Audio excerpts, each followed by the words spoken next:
Over recent months, we've seen hundreds of thousands of people from all over the world who have gathered together to protest the lack of attention, the lack of care, the lack of action regarding climate change and regarding environmental destruction.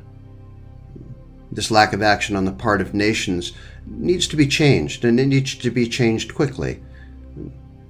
We need to ask ourselves, who really did this? Who created this disaster that we now face? And even more importantly, how do we heal the damage already done?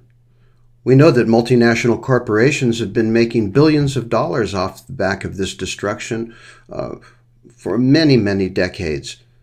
But an honest response would also require that we look in the mirror, because these corporations, no matter how strong, can't do this damage all on their own. It takes consumers on the other end, and we have to admit, we've been having a party. It's a rave. I mean, we've been partying like there's no tomorrow, literally. And now we're faced with the consequences of that party. We have been using the resources of the planet to just manufacture loads of useless crap, and we've been eating and drinking and having a grand time, but there always comes that time when the party's over. And that's what we're faced with now. The party is over. Somebody has to empty the ashtrays and take all those bottles out onto the back porch and pay the bill. I mean, when we look at the cost of all this partying, it's enough to make us weak in the knees. Our eyes are watering. We're amazed. We're dumbfounded with the expense. And so we look to those people who we trust to pay the bills. Those are the politicians. I mean, who's going to pay the bill? But this is like one of those scenes where you go with a group of people to a restaurant, and then when the bill comes, there are all these different ways that people respond to payment.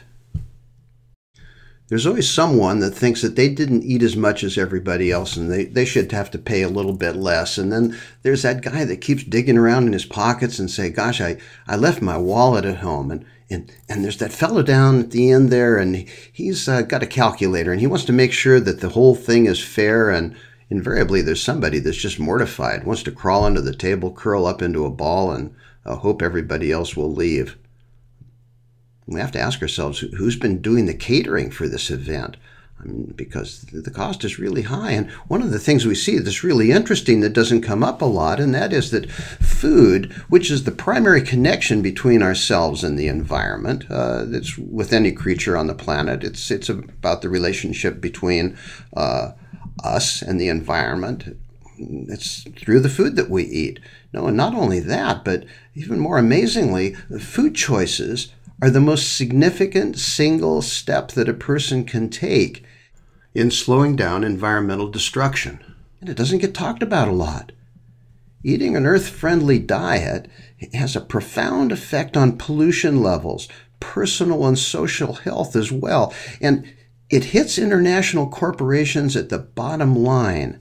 And we're talking about big corporations here. In fact, we're talking about the biggest industry in the world.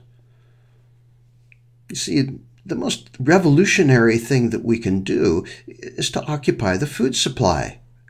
Start eating differently. Because when we start looking at the way that the tentacles of the food industry reach out into every corner of society, the effect is amazing. Food production is responsible for more greenhouse gas than either transportation or industry. Right? This is huge. Why aren't we thinking about that? Jungles are being burned down on a daily basis in order to grow food. But they're growing food not for human beings, they're growing food for animals. And that's not the only way that resources get lost. 2,400 gallons of water just to produce 1 pound of beef. When we're talking about a resource which is getting in lower and lower supply, this is outrageous. And where does the excrement from where does the chicken shit go? Where does the manure go? Where do all of these antibiotics go? Well, they go into the soil and they go into the water. Over 99% of the world's food comes from the soil. And each year, more than 25 million acres of topsoil are lost to us. That's through erosion and bad practice farming, much of which is driven by the chemical industry itself. Where does all of that stuff go? Where does the runoff from all of these animals go and all of this bad agriculture? Well, it goes into the ocean. 80% of the fisheries in the ocean are now depleted or in a state of collapse.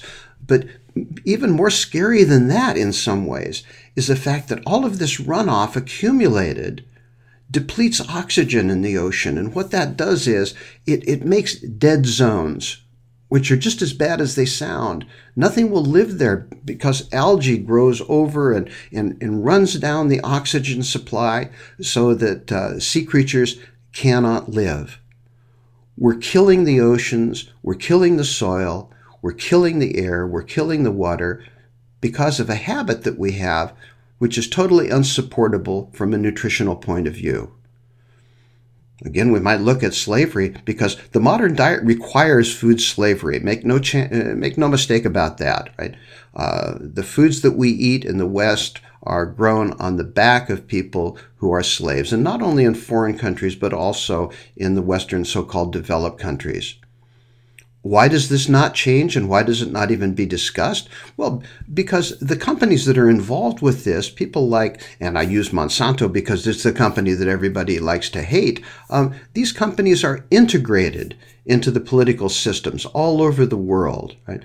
These are companies that benefit from the revolving door. The lobbyist one year becomes in charge of that particular area of the environment or agriculture or drugs or healthcare the next year. It is a corrupt system, and it will continue until people start electing politicians that will change it and get the money out of politics. You don't need to sign into any organization to occupy the food supply. You don't need to send donations to anybody. In fact, you don't need to do anything except change your shopping. Start eating low on the food chain. Reject all these mass-produced foods that are filled with junk anyway. And the benefit of doing this, amazingly, is that most likely you will see that you improve your health in the process. So improved health is a bonus from doing the most important thing that you can in terms of changing environmental destruction. So I invite you to do this. Creating a diverse, ecologically sensible, and sustainable plant-based diet is the easiest thing and the most beneficial thing that you can do for both the planet, society, and your family. It's been a presentation of the Human Ecology Project, Eating as if Life Matters. Thank you for listening.